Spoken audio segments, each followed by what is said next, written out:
Hey Naz, welcome back to another Athlete of the Week video. Today I'm here with Rylee. Rylee, how are you doing? I'm doing good. Good, that's good to hear. Welcome back to Athlete of the Week again, and congratulations on qualifying for nationals. Thank you. You're welcome. How do you feel about your overall performance at the IHSA Zone Championships and the opportunity to compete at nationals in not one but two events in both intermediate flat and over fences?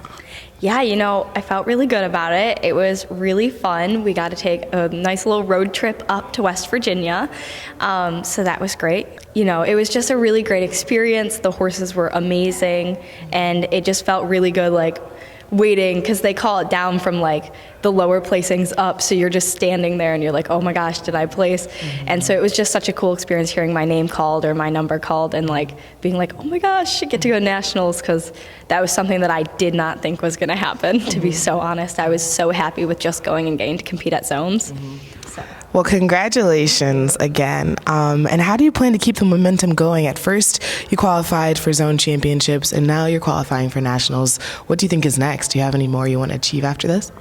I would love to make it back to zones next year. That would be my goal, because that's for me, that's a good place. And whatever goes from there, it just depends on just going and having fun, because if you go and you don't have fun, then it's not the same. So what I'm trying to do is just keep really focusing on what I can do to set myself apart, what I know that I'm weak in.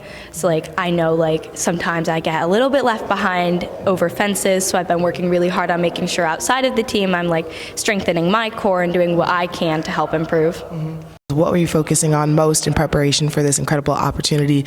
You mentioned a little bit about focusing on not staying behind. Is there anything else you want to add, any extra skills that you want to make sure you're paying attention to in the days ahead? Yeah, we've been focusing really hard on riding without stirrups.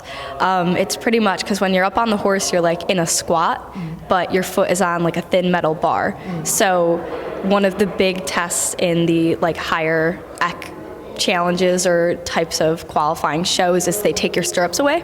So you're in a squat on the horse going around a course of jumps or doing your flat class, but you have nothing to put your feet on.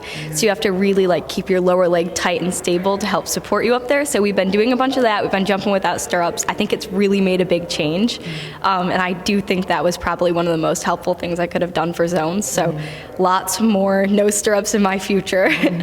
Awesome. Well, congratulations again. Yes, of course. Good luck in the upcoming competition. And thank you, Naz, for tuning in. We'll see you in the next video.